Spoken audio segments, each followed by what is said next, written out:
রাজধানীর খালগুলো উদ্ধার করে ব্লু নেটওয়ার্ক গড়ে তোলার কাজে হাত দিয়েছে অন্তর্বর্তী সরকার। এরই ধারাবাহিকতায় বর্ষার আগে ১৯টি খালের পানি প্রবাহ নিশ্চিত করা হবে বলে জানিয়েছেন পরিবেশ, বন ও জলবায়ু পরিবর্তন উপদেষ্টা সৈয়দা রিজওয়ানা হাসান। রোববার বীরপুর ১৩ নম্বরে ঢাকা উত্তর ও দক্ষিণ সিটির ৬টি খাল পুনর্খনন কর্মসূচি উদ্বোধনকালে তিনি এসব কথা বলেন। খালগুলো হবে প্রাণ কেন্দ্র, খালে প্রাণ থাকবে। এই খালে তো মশা ছাড়া আর কিছু নাই। এখন এই খালে যদি প্রাণ ফিরিয়ে আনতে হয়, আশেপাশের বাসায় যারা আছেন তাদের বর্জ্যগুলো ফেলা ব্যবস্থা করতে হবে, একটা বিহিত করতে হবে। তারা এখানে কেবল যে পয়ঃবর্জ্য ফেলেন তা না, তাদের খাট, পালং, তোষক যা আছে সব খালে ফেলে দেন। এটা কিন্তু আর চলবে না।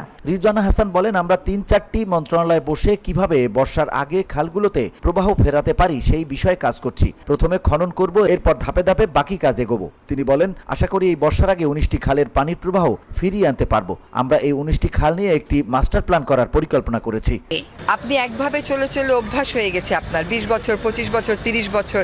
আপনি দেখেছেন যে আমরা হাজারীবাগ থেকে ট্যানারি সরিয়েছি কত লম্বা আইনি প্রক্রিয়ার পরে। এখন আবার সেখানে তারা দূষণ শুরু করেছে। এটা আমাদের একটা অভ্যাসে পরিণত হয়েছে। অভ্যাস থেকে সরিয়ে আনতে আইন প্রয়োগের ব্যাপারে যে কঠোরতাটুকুন দেখানো দরকার সেটুকুন আমরা দেখাবো, কিন্তু একই সাথে তো প্রযুক্তিগত সমাধানও লাগবে, মনিটরিং এবিলিটিও বাড়াতে হবে।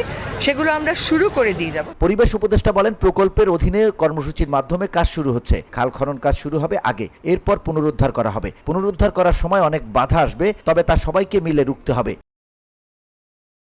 এছাড়া সামনের বর্ষার আগেই ঢাকা শহরের ৬টি খালের খনন কাজ শুরু হবে জানিয়ে সৈয়দা রিজওয়ানা হাসান আরো বলেন, আগে সমন্বয়ের অভাব ছিল, তবে এখন আন্তঃমন্ত্রণালয় এক হয়ে কাজ করছে। কাজটা শেষ করতে টাইম লাগবে, তবে আমরা শুরু করে দিচ্ছি। VOD Bangla news desk.